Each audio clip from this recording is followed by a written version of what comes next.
de allí la importancia. O sea, se encuentra más que todo en la parte muscular, el músculo estriado, y las alteraciones se van a referir a estas, ¿no? El potasio, como ustedes saben, es el principal catión intracelular, ¿no? Está dentro de la célula. 98% del potasio, ¿no? Se encuentra dentro de las células, sobre todo, como les decía, en el músculo estriado, ¿ya? Y en cantidades menores en el hígado, en el hueso, en la piel, en los hematíes.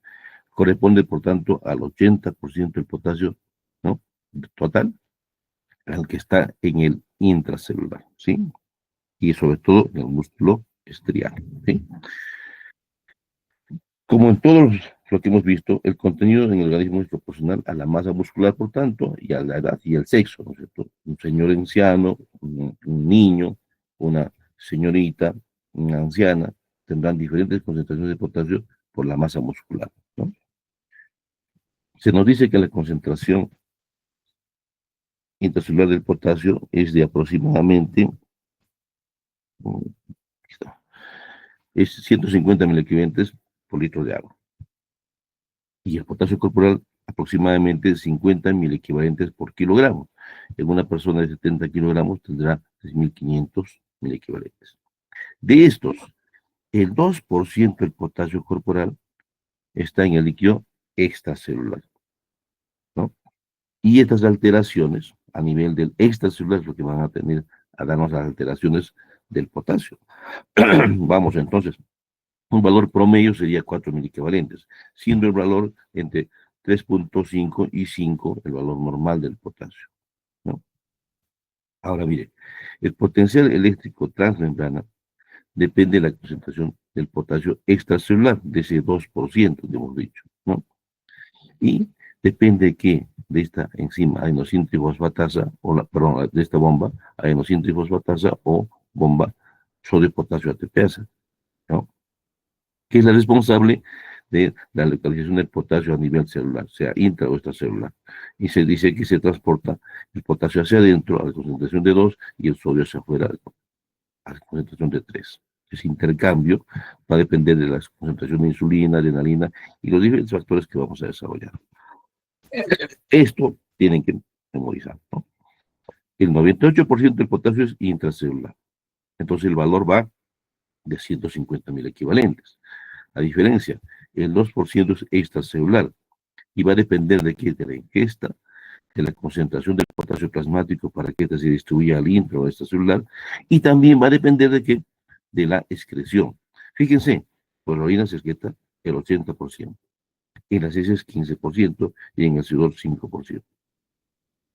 Entonces, si tenemos una falla renal, donde se va a acumular porque se elimina por la vía urinaria, escasamente por las heces, 15%. Sin embargo, toman connotación en pacientes con procesos, digamos, diarreicos, ¿no es cierto?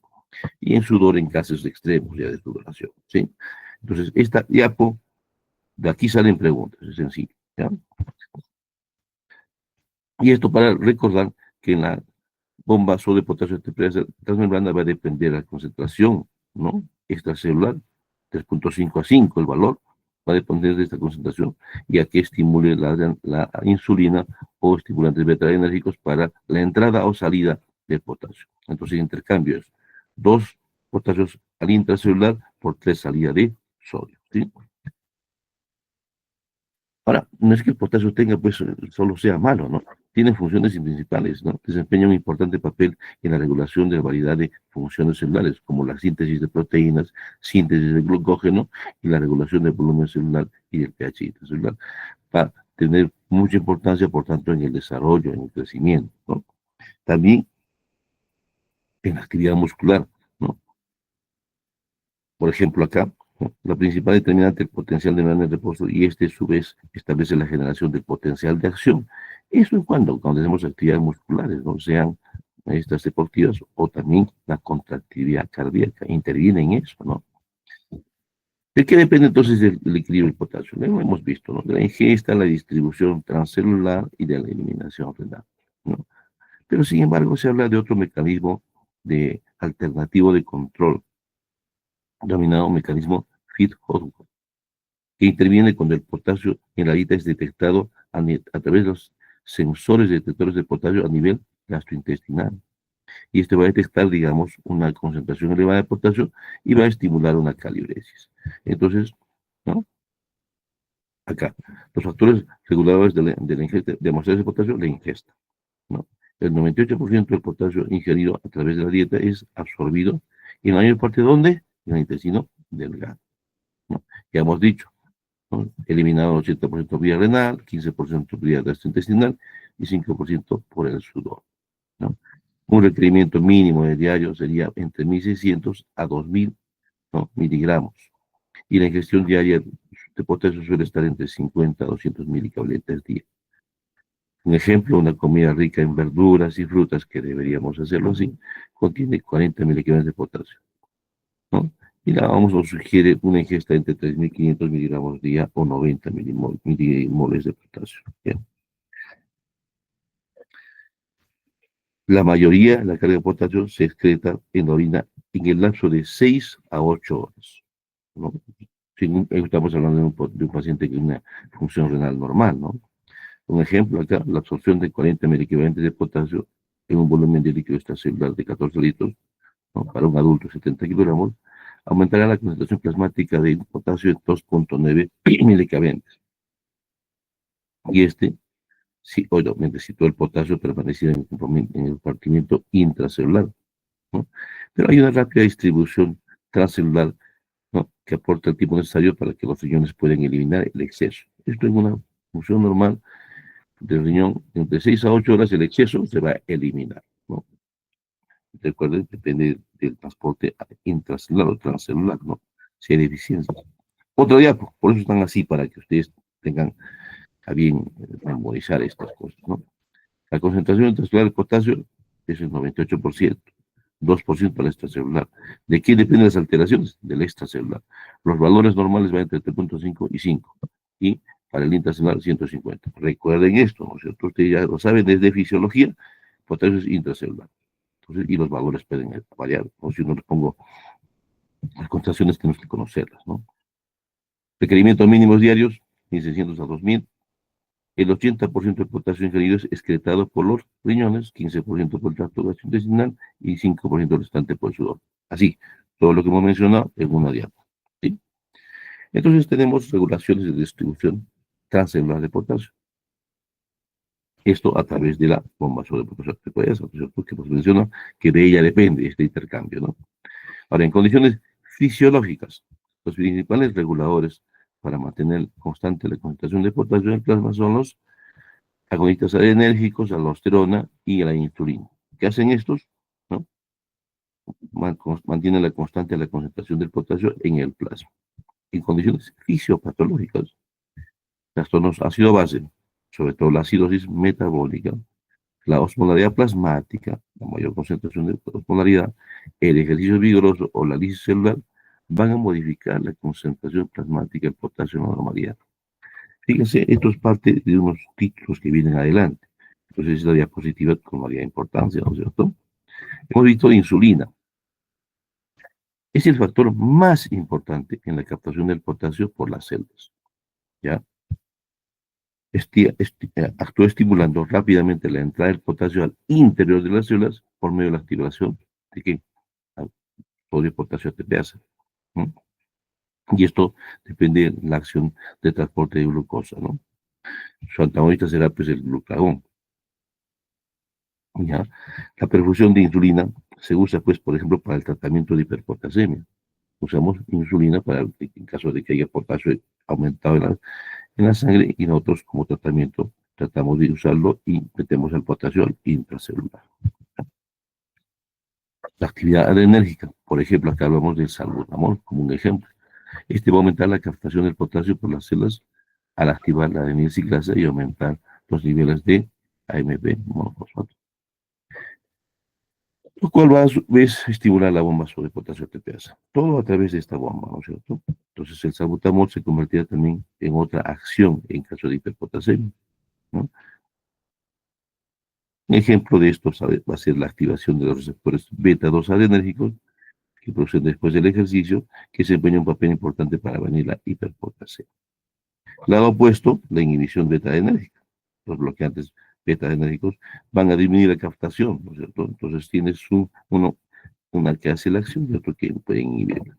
Y la aldosterona tiene un efecto conocido sobre la excreción del potasio, pero también tiene una acción para producir la entrada del potasio al intracelular. Entonces, fíjense, lo que voy a desarrollar los títulos está en esta diapositiva, ¿no? Quienes hacen condiciones fisiológicas, perdón, ¿da? Reguladores de mantener la concentración del potasio en, ¿no? En el paso en concentraciones normales y meter al potasio al intracelular. La insulina, estimulantes beta o agonistas beta enérgicos y la aldosterona que tiene un efecto de excreción, pero también de entrada hacia las células, ¿cierto? Y aquí resumimos esto. La dieta depende de la absorción intestinal, ¿no? Sobre todo el intestino delgado, nos han dicho, ¿no? Del fluido extracelular, la concentración del potasio corporal, interviene insulina, aldosterona, agonistas beta-enérgicos o los antagonistas, si fuera necesario, en su acción depende de la concentración. Y esto va a producir una eliminación de potasio a través de los riñones, donde interviene la aldosterona, ¿no? Y también hay el mecanismo llamado Pitt-Hoswald. Ojito, chicos, este no es que reemplace a todo lo anterior. Esto es lo típico, lo clásico, sino que se ha visto que este mecanismo, a nivel de la concentración intestinal, si existe una concentración aumentada, va a estimular la cardiolisis o la pérdida de potasio urinario. ¿Sí? Otro mecanismo más mencionado. O sea, a nivel intestinal podríamos intervenir también, claro, ¿no es cierto? Y en condiciones fisiopatológicas, la acidosis metabólica, ¿no? ¿No? Va a reducir la actividad de la bomba sobre potasio ATPase. Entonces, así es simple, ¿eh? Vamos a resumir esto. Los hidrogeniones entran a la célula, aumentan la carga positiva del espacio intracelular y favorecen la salida del potasio. Entonces, quiere decir, en caso de acidosis metabólica, va a haber hiperpotasemia. ¿Ya? No hay acidosis metabólica sin hiperpotasemia. Así es simple, pero es que es un mecanismo donde lo explicamos acá, ¿no? Que se indica que por cada 0,1 unidades que desciende al pH sanguíneo, acidosis, pH ustedes ya lo saben muy bien, la concentración de potasio plasmático se eleva en 0,6. Entonces, va a haber hiperpotasemia siempre y cuando haya acidosis metabólica. Se acompañan, o viceversa. La acidosis respiratoria, para resumir, simplemente tiene menos efecto que lo pasa en la acidosis metabólica. ¿Ya? Hay una leve elevación, no así en la respiratoria. Aquí es el mecanismo del CO2 y el CO2 es un gas, entonces no tiene la misma connotación que la acidosis metabólica. ¿Ya? La alcalosis metabólica tiene un efecto muy similar, pero habrá que tener presente que se habla de hipopotasemia. Pero en estos trastornos son menos las alteraciones que se producen. ¿Ya? La hiperosmolaridad, sí, por el contrario, influye en el equilibrio interno, ¿no? Y aumenta la osmolaridad del líquido extracelular, ¿no? Y por ejemplo, en caso de una hiperglucemia, produce la salida de agua desde el espacio intracelular hacia el extracelular y este va a producir un arrastre por solvente y va a condicionar a una hiperosmolaridad. No, ahora no. Ya, ya. Entonces, ahora, la hiperosmolaridad produce una salida, la hiposmolaridad tiene un efecto contrario. ¿Ya? La lisis celular, ustedes han escuchado ya, ¿no? Una atricción, lisis tumoral, ¿no? Rhabdomiólisis va a producir una una salida de potasio, o también la hemorragia gastrointestinal produce también salida de potasio, entonces producen hipercalemia. ¿Ya? El ejercicio extenuante, la movilización, va a producir, ¿no? Salida del potasio del intracelular hacia afuera por el requerimiento, pero a través de esta salida de potasio al exterior va a acumularse en gran medida y va a producir ya también la fatiga en los pacientes. Ustedes han escuchado, no se les dice a los deportistas consuman uh, plata, ¿no? Antes del ejercicio, no tiene su por qué, ¿no? Que van a utilizar el potasio intracelular, pero en un momento van a, digamos, llenar a los umbrales y va a tener ya una fatiga de exceso, ¿no? Y esto una vez más, ¿no? La eliminación renal del potasio, ¿no? El potasio se absorbe, es filtrado, ¿no? Y se absorbe en el túbulo proximal. En el asa de genes se secreta en el descendente y se reabsorbe en el ascendente. Pero en el túbulo distal, ¿no?, es donde se da la eliminación, ¿no?, urinaria del potasio. Y esto depende de las concentraciones que tengamos en el cuerpo, ¿no es cierto? Entonces, la eliminación renal del potasio se excreta en el túbulo distal y el colector, y va a depender de qué, de la acción de la aldosterona, del gradiente electroquímico dado en la concentración del potasio en las células del túbulo distal, del volumen urinario suministrado. A mayor volumen, mayor excreción, del estado ácido básico, ¿no? Bien, y esta otra diapo para que quede. La entrada, ¿de qué depende la entrada del potasio a la célula? Alcalosis metabólica, de la insulina, agonistas beta adrenérgicos y aldosterona. De la salida del potasio, acidosis metabólica, hiperosmolaridad, agonistas alfa, lisis celular y el ejercicio extenuante. Y eliminación renal de la aldosterona, del flujo tubular distal y aporte distal de sodio, la ingesta de potasio en la dieta, la concentración de potasio plasmático, el pH sistémico, vamos a hablar de acidosis sobre todo, ¿no?, y la carga distal de aniones no reabsorbidos. Vamos, esta es una diapo la misma que la anterior, de una forma gráfica, en esta otra es lo mismo, ¿ya? Y aquí tenemos que tener sí, presente, ¿no?, qué fármacos provocan la hiperpotasemia y fármacos que provocan hipopotasemia. Porque hemos tenido pacientes que vienen al servicio de emergencia con antecedente de diabetes, ¿no? Y en ese interín tenían un potasio muy elevado. Lo curioso y que nos llama la atención es que la función renal no está en estadio 5, en estadio terminal. Entonces, tienen una alteración, ¿no?, por hipoaldosteronismo. Entonces, esos medicamentos les van a subir la concentración de potasio, sobre todo porque ellos consumen, ¿no?, suplementos dietéticos de potasio en algunos casos, inhibidores del sistema renina-angiotensina-aldosterona, IECAS, ARAS, ¿no? Entonces, un diabético toma para la hipertensión IECA o ARA, toma sus AINES o le dan aspirina como prevención. Muchas veces que no tienen daño renal todavía, que usan espironolactona, ¿no? Entre todos estos, los diuréticos ahorradores de potasio, espironolactona, ¿sí? Ahí estamos, porque está en su tratamiento, y tampoco, y está bien dado, porque no tiene una insuficiencia renal estadio 5. Entonces, pero tenemos el presente que pueden presentarse estos pacientes hiperpotasemia, ¿no? Heparina, anticalcinerínicos, ciclosporina, tecrolimus, trimetopin, manitol, glúcidos cardíacos, citálicos, litio, succinilcolina, etcétera, ¿no?, pueden elevar el potasio plasmático. Y fármacos que producen pérdida de potasio, y los que utilizamos como tratamientos en caso de agonistas beta-adrenérgicos, salbutamol, salmeterol, terbutalina, descongestionantes como el pseudoeferina, ¿no?, las santinas, verapamido, insulina, ¿no?, dentro del tratamiento. Si el paciente orina y tiene su potasio alto, puede usar diuréticos, pero de otro tipo, diasa o tiacídicos, ¿no?, los corticoides y las altas dosis, por ejemplo, ¿no? Hablamos de hipopotasemia, ¿no? Entonces, si hablamos de 3.5 a 5, el potasio está en menor a 3.5. Y esto se produce por tres mecanismos: de distribución hacia el espacio intracelular, pérdidas extrarrenales habitualmente digestivas y pérdidas renales. Entonces tenemos acá, como hipopotasemia, captación celular de potasio. Una leucocitosis extrema hablase de lo que se llama una pseudo-hipopotasemia. Falta de ingesta, un poco raro, ¿no?, pero se da. Y una redistribución intracelular de potasio. ¿En cuáles? En alcalosis metabólica. Alcalosis igual a hipopotasemia. Estimulación beta-adrenérgica. Parálisis periódica hipopotasémica, ¿no? En caso de leucemia, linfomas, también hay hipopotasemia. Tratamiento de intoxicación digitálica. Ya no se usa mucho esto, ¿no? Lo digital, la digoxina. Entonces, bueno, ya no lo vemos tampoco mucho. Pérdidas extrarrenales de potasio. ¿Por dónde perdemos potasio? Vía urinaria y vía digestiva. Por vía urinaria, pues sería los uso de diuréticos, ¿no es cierto?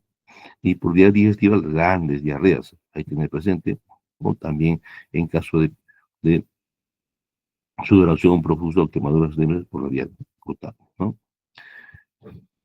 Los diuréticos que hemos mencionado, los vómitos o aspiración nasogástrica también, en caso de hipomagnesemia. Si hay hipomagnesemia, el potasio, hay hipopotasemia, el potasio van juntos, ya, y potasio bajo, hiperpotasemia y magnesio alto. O sea, como que a veces, muchas veces sucede que no estás corrigiendo la hipopotasemia y no se corrige. Mira la concentración del magnesio y vas a ver que también el magnesio está bajo. Entonces, corregimos y se estabiliza. ¿Ya? Los trastornos tubulares, alguna vez mencionados en las primeras clases, síndrome de Gindel-Walterman, también van con hipopotasemia, ¿no? La concentración de renina baja, ¿no? El síndrome de Liddle, cetoacidosis diabética, ¿no? Poliuria posobstructiva, les he mencionado, ¿no? Pacientes que tienen un globo vesical y la solución es poner una sonda vesical, pero siempre pongamos la sonda vesical y no lo vas a drenar en una sola, por favor. Aparte de hacer hemorragia, ¿qué pasa? ¿No? Hacen hipopotasemia. Entonces, tengamos presente estar clampando la sonda para que evitemos que haya esa hemorragia o hipopotasemia secundaria tratamiento. Y la diapositiva que les decía, ¿no? Donde estamos mencionando cuando producen hipopotasemia, ¿no? De distribución extrarrenales, renales o disminución de la ingestión, ¿sí? Las manifestaciones clínicas, hemos dicho, ¿no? Va a haber trastornos, sobre todo manifestaciones cardíacas y neuromusculares. Y esto se debe fundamentalmente a la hiperpolarización de la membrana celular. Entonces, hablamos de hipopotasemia leve, cuando hablamos de 3.5 a 3. Quítenle 5 para cada lado, así vamos a encontrar los valores, leve, moderado y severo, ¿no? Generalmente no producen síntomas cuando es leve, ¿no? Grados más importantes de hipopotasemia pueden causar ya síntomas cardíacos, neuromusculares, renales, así como manifestaciones endocrinas y metabólicas, ¿sí? Lo vamos a ver. Pero sin embargo, lo más frecuente es observar astenia, calambres musculares y junto como parestesias, ¿ya?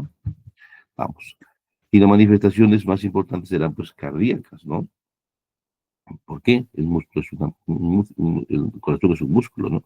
Neuromusculares y digestivas, sobre todo estas, ¿ya? Habrá más manifestaciones, ¿no? Como en estas renales y endocrinas. No son muy apreciables o de fácil diagnóstico, ¿no? Pero tenemos que tener presente. A nivel cardíaco, produce aplanamiento e inversión de la onda T. Así como la T picuda es igual a hiperpotasemia, en la hipopotasemia la onda T, ¿no? Se aplana o se invierte y por lo tanto aparecerá una onda U prominente, descenso del segmento ST, prolongación de los segmentos QT y PR, arritmias auriculares y ventriculares y predisposición a la toxicidad por digital. Entonces, fíjense, ¿no? A nivel cardíaco es la manifestación importantísima, tanto la hipopotasemia también, ¿ah? Y cuando va a haber hipopotasemia, lo hemos visto, ¿no? Pérdidas. Neuromusculares, ¿qué paciente te dice que está débil, tiene astenia, tiene calambre, tiene parestesias, ¿no? Tiene rhabdomiólisis, etc. Y digestivas, estreñimiento e hilo paralítico. Cuando ven pacientes que tienen potencia y no están pudiendo hacer su deposición, esté presente, ¿no? Será que dice que está en un momento y no lo vamos a querer esperar pensando en un megacolo de repente. Ya, cuidado, ¿no? Manifestaciones renales y endocrinas, ahí las tienen con conocimiento, ¿no? Por ejemplo, una disminución de aldosterona, aumento de renina, ¿no? ¿No? Van a producir alteraciones en este nivel, pero sin embargo, como les decía, no es de fácil diagnóstico, ¿no? ¿Ya? O uno no nos orienta a un diagnóstico preciso porque son muy inespecíficas, ¿no? Aquí es donde tenemos que tener hincapié, por la clínica me refiero, ¿no? ¿Ya? Cambios electrográficos, lo que hemos visto, aplanamiento e inversión de la onda T, PQRS-T, aplanamiento e inversión de la onda T, depresión del segmento ST, y amplitud y duración de la T, la P se amplía y la duración también, ¿no? Prolongación del intervalo QRS, ensanchamiento del QRS, ¿no? Y latidos prematuros y taquiarritmias. Entonces, esos latidos prematuros y taquiarritmias es el efecto indeseado de una hipocalemia. Entonces, los trastornos cardíacos toman importancia y las manifestaciones que se dan en el electrocardiograma es la importancia de esto. Y se van a producir, obviamente, mientras menos sea la concentración, ¿no? 2.8, 2.5 y al final, mire, la onda U, 1.7. No es que parece a menor cambio, ¿no? Entonces, siempre, ¿no? Para una posición diagnóstica, tenemos que tener una buena historia clínica, ¿no? El paciente tuvo antecedentes de vómito, de diarrea, está con debilidad muscular, toma algún tipo de diuréticos o ha tomado laxantes, ¿no es cierto? ¿No? Signos de depresión de volumen en el examen físico, ¿no? Pensamos de repente en hiperaldosteronismo, hipertensión arterial. El electrocardiograma es fundamental, ¿no es cierto?, para ver las pruebas, los cambios electrocardiográficos. En el laboratorio, aparte de la función renal, lo que tiene que ver, los electrolitos, ¿no es cierto?, séricos, fundamental, ¿no es cierto? Ahora, criterios de ingreso al servicio de emergencias. Una hipopotasemia grave, ¿no? Potasio sérico menor a 2.5, ¿no? Ya, vamos así. Hipopotasemia leve, que era 3.5 más 5, 3, ¿no es cierto? Hipopotasemia moderada, de 3 bajas 5, ¿no es cierto? 2.5. Y menor a 2.5 la grave, ¿no es cierto? ¿Y quiénes ingresan al servicio de emergencia? Los graves y moderados. Y lo leve, siempre y cuando no toleren la vía oral. Tú quieres corregir por vía oral la hipopotasemia leve, ¿no? Le vas a dar alimentos ricos en potasio, todo, pero el paciente no lo va a poder asimilar. ¿Por qué? Porque está con vómito de repente, o grandes diarreas copiosas, está perdiendo. Entonces, tenemos que ver la connotación clínica para ingresar a un paciente a observación, ¿no? Bien, primero, si, si fuera posible que el paciente ingiera alimentos ricos en potasio, le vas a dar, ¿no? Entonces tenemos que valorar a nuestro paciente si estas concentraciones de potasio están produciendo alteraciones importantes, ¿no? Bien, ¿no? Y el objetivo principal va a ser poner al paciente fuera de peligro, ¿no? Y posteriormente buscar la forma de corregir la causa que está dando y llegar a los valores normales de potasio. Se dice que en la práctica clínica es difícil, no, este término está mal, ¿no? Es difícil de calcular el déficit de potasio. Entonces la cantidad de administrar va a variar en la función, ¿no? Y tenemos que hacer concentraciones seriadas de potasio mientras vamos corrigiendo. Así les dije, ¿no? Tanto para el sodio, ¿no? No es que le corriges y regreso en 2 días, ¿no? Tiene que hacer un cálculo, como están midiendo constantemente tu sodio, igual en el potasio, ¿no? Estos dos trastornos no se corrigen ya. Te dejo la indicación, fin de semana, el viernes, regreso el lunes. El paciente va a quedar igual para el sodio como para el potasio. Entonces también tenemos que valorar el pH. Hemos visto que la acidosis va con hipercalemia y la hipocalemia con la calosis metabólica. Entonces tenemos que valorar el pH del paciente. Y si corregimos también esto, va a influir en nuestra corrección del potasio. Aquí, si existe hipomagnesemia, es imposible corregirla de forma paralela, ya que no es, si no es difícil corregir la hipopotasemia. Entonces, vamos, la hipomagnesemia tenemos que hacer corregirla si es que el paciente persiste con hipopotasemia, ¿no? Y al final, después tenemos que corregir el déficit, ¿no? La causa que está causando esta hipopotasemia. Vamos, grandes diarreas copiosas, no sé, falta de aporte, no sé. Ahí tenemos que ver qué está pasando. Una fórmula que podemos decir, no es difícil calcularla y hay que medirla, pero una forma podría ser así.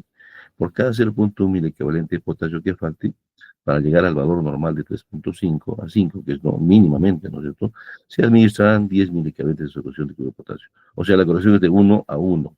Una ampolla me corrige 1. ¿Ya? Otra fórmula sería el potasio ideal, en este caso 3.5 el mínimo, menos el potasio real que tiene el paciente por 0.4 por el peso del paciente.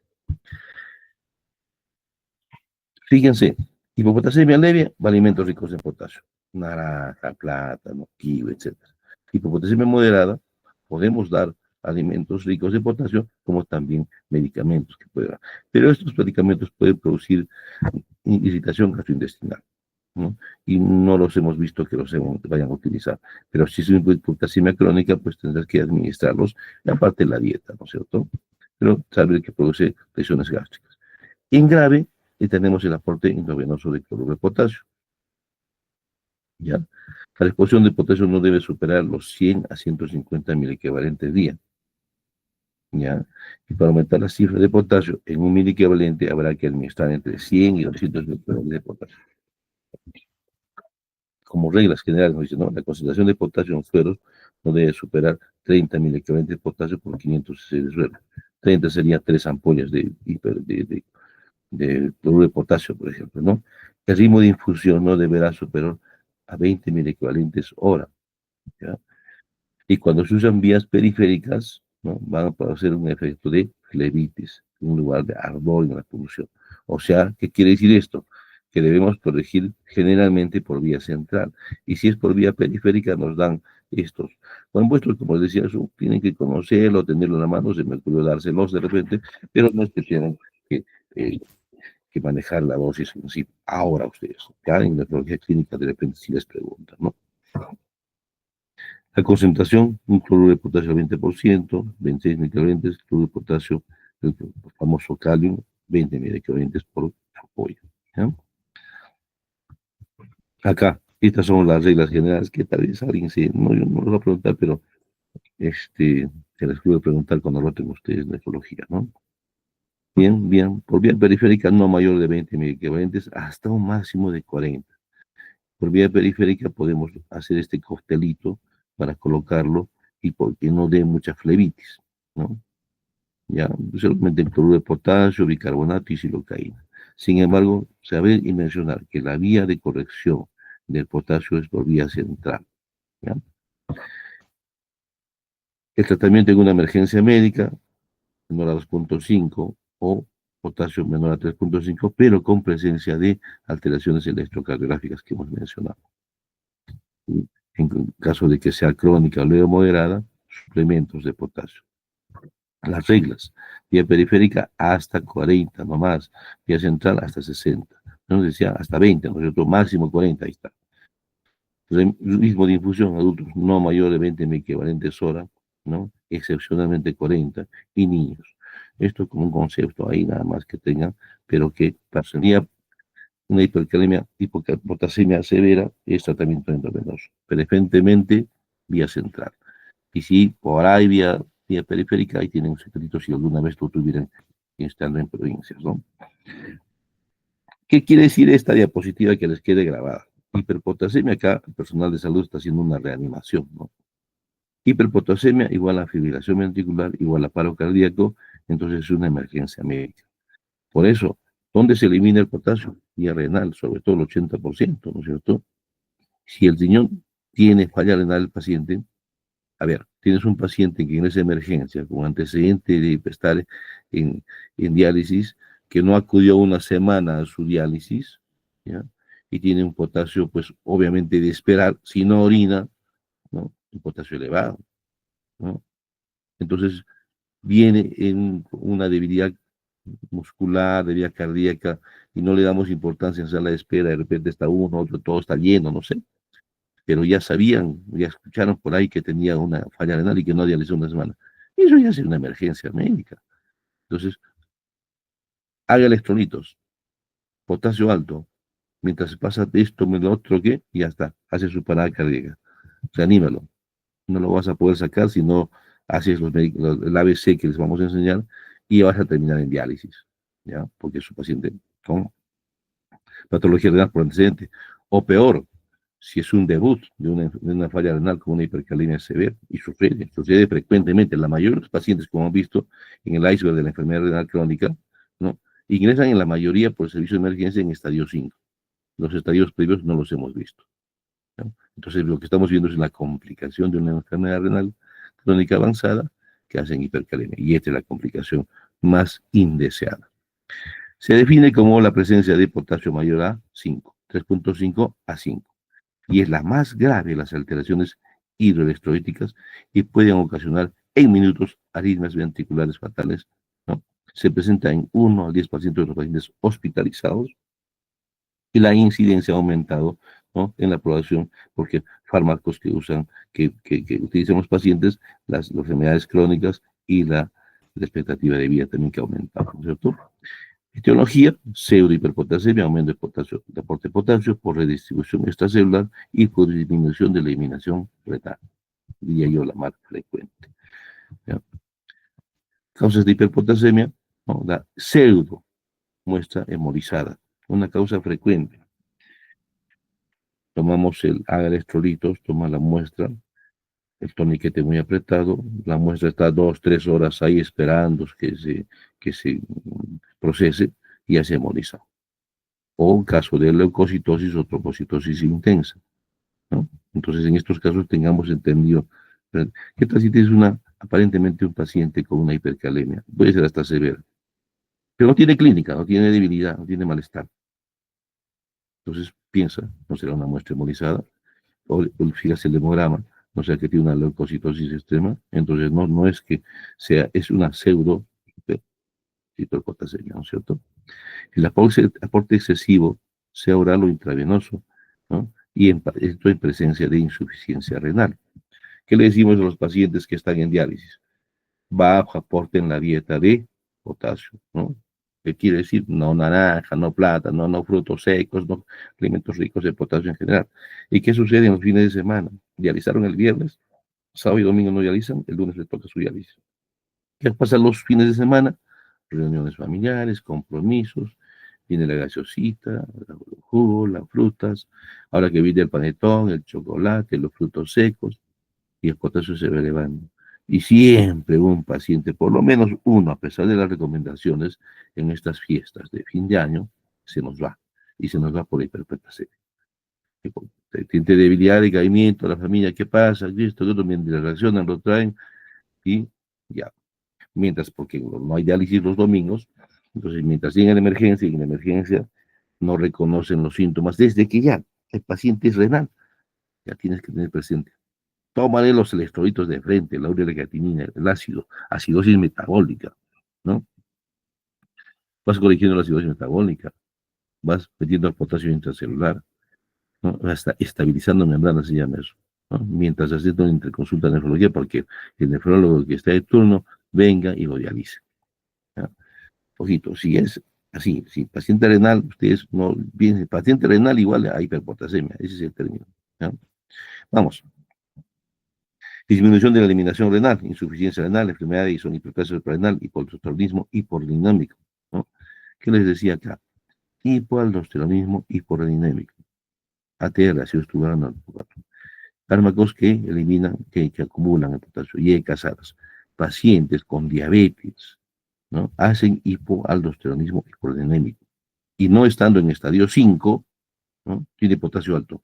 Entonces, uy, qué raro, ¿por qué este paciente está en estadio 3, ya le ha hecho su cálculo CK-de-EPI, ¿no? Y no está en 5 y tiene un potasio en 6,57 ya casi. Doctor, realícenlo. Entonces ya, pues hay que sacar la emergencia, ¿no? Está bien, de repente llegamos a dializarlo, de repente solamente es un apoyo al un día, o lo estabilizas con la medicación. Pero allí nomás estás viendo que es un diabético y que puede presentar esto, hipoaldosteronismo hipovolémico. Y encima toma yecas, aras, tomas tu aspirinita para que no se infarte porque es diabético, etcétera, etcétera, etcétera. Entonces, le diremos, señor, visite a su nefrólogo, visite al médico que lo está atendiendo y tiene que cambiarle de alguna manera estos medicamentos o tendrá que darle un diurético de asa, ¿no? No espironolactona que retiene potasio, ¿no? Sino tiacídicos o de asa que boten potasio. Tratar de equilibrar. Hay pacientes que vienen y ya así ha pasado, hasta que fallecieron, pues, ¿no? Hipercalemia, y no tenían, le realizaban, pasaba UCI, y alguna de esas ya no llegó, pues, ¿no? ¿Por qué? No se ocurrió corregir esos medicamentos, a pesar que se dio la recomendación por ahí, no se corrigió. Ahora, otra causa sería el paso del potasio al líquido extracelular, como hemos dicho, la acidosis, la lisis celular, los traumatismos, extensos, quemaduras, parálisis periódica hiperpotasémica, déficit de insulina, hiperglucemia y fármacos que hemos mencionado. Una vez más, la hiperpotasemia, el torniquete excesivo, la demora en el procesamiento, ¿sí? No es común, pues sobre todo pensemos, si no tiene clínica, pues de repente no estamos frente a un paciente, y lo corroboras con su electrocardiograma, ¿no? Vamos. El aporte excesivo de potasio, lo hemos mencionado, ¿no? y sobre todo en pacientes que tienen una patología que les permite eliminar, ¿no es cierto? Vamos acá. La acidosis, igual la hiperpotasemia, una vez más, por cada reducción de 0,1 unidades del pH, produce una elevación de 0,6 milicalentos de potasio. ¿Mm? La hiperpotasemia es mayor en acidosis metabólica que en la respiratoria y puede ocurrir solo en acidosis hiperclorémicas. El déficit de insulina y la hiperosmolaridad, como se menciona, ¿no? Acá el cuadrito, cuando nos quieren, en qué situación se produce hiperpotasemia para que lo tengan ahí, ¿sí? Manifestaciones clínicas, ¿no? Suelen aparecer cuando el potasio está mayor a 6,5. O sea, fíjense que no es que ya es muy florida, que un 3,5, 5 y ya está. Solamente va a haber debilidad muscular un poco, el paciente refiere. Paciente que viene con insuficiencia renal en estadio 5, ya en diálisis, por eso hablamos de insuficiencia renal, ¿no? En estadio 5, ¿no es cierto? Tiene un debilidad muscular, antecedente que hace 2 días no ha dializado y se ha consumido alimentos. Ya no estés, a ver, vaya usted a emergencia, mírenle la urea, la creatinina, mírenle el potasio, ya. Mientras le estás midiendo, tú le estás conectando la máquina. Ahí se nos han ido pacientes porque somos muy protocolares, ¿no? A ver, miran esto, que ingrese por emergencia, sáquenle usted el cupito. La emergencia está llena, saturada, el paciente está esperando. Y encima, el familiar, como no conoce, no, tómate este juguito, no desayuna, y ya está. Toque de gracia, ¿no? Entonces, si ustedes tienen un paciente renal, mírenlo, por favor, como este se nos puede complicar. Vamos a poner manifestaciones neuromusculares, debilidad, parestesias, areflexia, parálisis muscular ascendente, que progresa inclusive hasta la cuadriplegia y parada respiratoria. El paciente se siente débil hasta para respirar, ¿no? Entonces, debilidad, número 1, parestesia, refleja, ya, la cosa está media fea, ¿no? Manifestaciones cardíacas, cambios en el EKG, ondas T picudas, bloqueo auriculoventricular primer grado, ensanchamiento del QRS, depresión del segmento ST, onda bifásica, QRS ancho, onda T. Esto lo vamos a ver en una diapositiva aparte. Entonces, el EKG sirve de apoyo diagnóstico, pero nunca debe considerarse como el único criterio. Mientras estás haciendo tus gases arteriales, están procesando, ¿no? Y tienes que decirle, hay urgencia, ¿no? Que lo pongan en la fila de todos. Señor, este puede ser una emergencia, por favor, hágame las gases arteriales inmediatamente. Ustedes como internos van a llevar la gas, ¿ah? Tome usted gases arteriales y llévalo, me trae ese resultado. Así funciona. Porque si lo pongo con el técnico, llévalo, ¿no? Ah, doctor, ahí dice que va a salir en 2 horas. 2 horas está frío tu paciente, ¿no? ¿Ya? Y a la par, entonces, vas a shock trauma, tómale el monitor, EKG, ¿cómo está? ¿Dónde te picudas? Ya ni esperas. Solo le dices, apúrate, ese resultado llama nefro. ¿Ya? Y aquí viene, mayor a 6,5 ondas T picudas. ¿Sí? PQRS T picudo. Sí. Mayor a 7,5 aumento del PR y se pierde la onda P y el QRS. Mayor a 8, arritmias ventriculares, taquicardia, fibrilación ventricular, paro cardíaco. Reanima a este paciente, no te sale, pues, si no haces las otras maniobras que tienen que contener el potasio. ¿Dónde? Al intracelular, porque ese 3,5 a 5, el potasio está en 6, 7, 8, y se te va a morir. Así de simple, ¿ya? Hemos visto con unos pacientes, unos alumnos que hemos tratado, unas hipercalemias severas, que han terminado en diálisis de emergencia, claro que sí. Y lo mismo que la otra diapositiva, que van, pues conforme los valores van incrementándose hasta hacer la tripicosis, los estacitos ventriculares y al final la fibrilación ventricular y muerte, ¿no? Para todo lo que hemos visto siempre, la historia clínica, la exploración física, ¿no? El EKG y la prueba de laboratorio, para todo, ¿no? Entonces el tratamiento, eso sí me interesa esta parte nada más, tal vez no le voy a poner qué dosis le vas a dar, pero sí me interesa el tratamiento de la hipercalemia, que hemos puesto como ABC. A, ¿no? Protege el miocardio, ¿no? B, redistribuye el potasio al intracelular, por supuesto, ¿no es cierto? C, elimina el potasio. Si el paciente no orina, ¿cómo lo hace eliminar? Pues la diálisis, ¿no? Entonces, en hiperpotasemia leve, igualito el gloto, 5 puntos para arriba. 3,5, 5, 5,5, ¿no? Primero, restricción de potasio de una dieta. Zumo de frutas en general, fruta, todas frutos secos también. Dice resinas de intercambio por estridón sulfona, el resin calcio. O sea, tomar alimentos. Pero quienes toman, sobre todo los que ya tienen hiperpotasemia. ¿Ya? Al final, esto de poliestireno sulfona, hiperpotasemia moderada, 3,5, Estamos a 6.5, aquí cambia, se van 1. Fíjense, lo que le hemos dicho, ¿qué metía el potasio? ¿Qué alteraba? ¿Qué hacía disminución? La insulina. Entonces, ¿qué usamos? 500 centímetros cúbicos de suero glucosado al 20% con 15 unidades de insulina cristalina y pasar en 1 hora. Hacemos solamente insulina y no le metemos la glucosa para hipoglicemia, por eso estos van juntos, ¿no?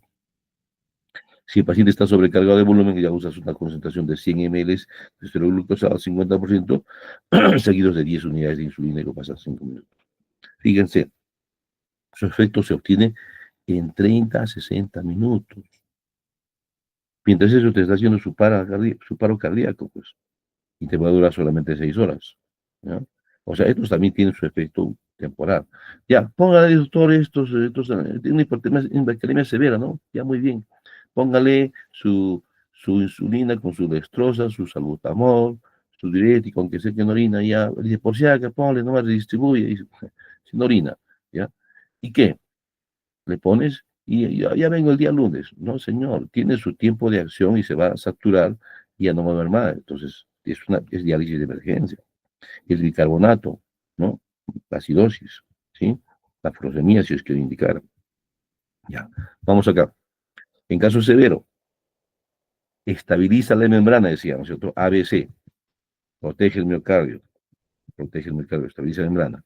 Gluconato de calcio al 10% se administra 2 ampollas intravenoso a pasar en 2 a 5 minutos. Y se puede repetir a los 5 minutos. Su efecto es inmediato y dura 1 hora. Entonces, ¿qué es lo primero que tenemos que hacer ante la presencia de una hiperpotatemia? Pues, por lo menos, digamos, doctor, gluconato de calcio, yo me acuerdo, hay que poner gluconato de calcio al toque, ¿ya?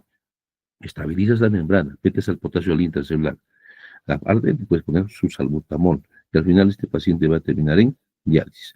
Aquí dice la única medida terapéutica eficaz en pacientes con insuficiencia renal avanzada e hiperpotasemia severa, ¿ya? Y si el paciente orina, un diabético que les ponía el ejemplo de estadio 3, pues es diurético, perfecto, ¿no? Porque orina, ¿ya? Aquí le pongo un cuadrito solamente para que vean esto. Gluconato de calcio, dosis, ya. Inicio, 5 o 10 minutos. O sea, esto actúa rápido, ¿no? Y la duración, 30 a 60 minutos, ¿no? Antagonizan el efecto cardíaco de la hiperpotasemia. Desplazamiento del potasio al intracelular. Estabiliza membrana, aquí está, estabiliza membrana. Mantiene el potasio al intracelular. Agonistas beta-adrenérgicos, salbutamol, insulina, más glucosa, ¿no? Fíjense, que les decía, 6 a 8 horas de acción. Comienza a actuar a los 15 a 30 minutos. Los agonistas, como salbutamol, empiezan a actuar a los 5 a 8 minutos y dura 2 a 3 horas, ¿ya?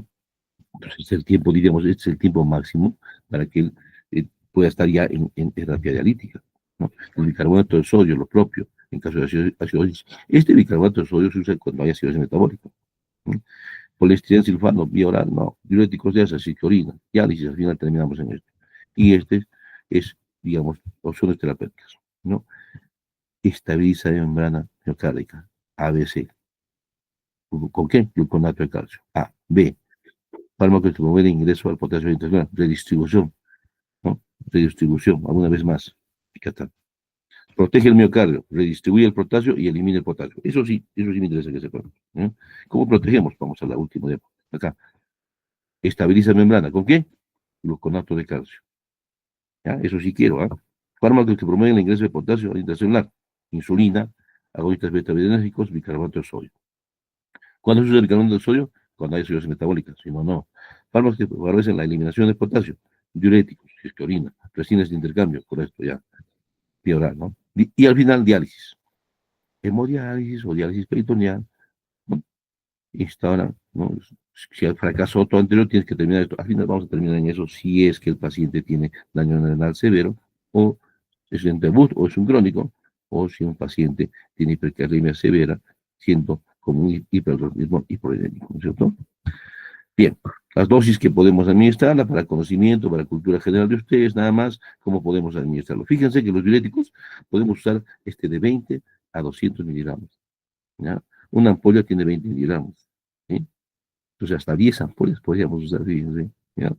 Bien, y aquí más, una vez más, para demostrar que esto es una diapositiva de una revista actual, donde dice, ¿no? Estabiliza membrana, mete el potasio al intracelular y elimina el potasio. ¿sí? Eso sí, a la base del tratamiento de una hipercalemia. Bien, chicos, hoy día más tarde les paso las diapositivas que hemos avanzado, ¿no? Crónica aguda e hipercalemias, para que ya su delegada les esté pasando y tengan a bien ya estar avanzando. Nos quedan solo dos temas, lo que es diabética e hipertensiva, y eso es el día lunes probablemente, no sé, si a veces les confirmo, por favor, y se acabó, ya tienen una semana para estudiar, mañana es feriado, debíamos estar, debíamos avanzar, pero no se va a poder, entonces lo hacemos virtual las dos últimas clases para que ya tengan abierta el examen el lunes, la subsiguiente semana, de este lunes a los siguientes el examen. No hay, no hay forma de cambiarlo, chicos, ¿ya? Ok, eso sería todo. Renata, estamos en comunicación.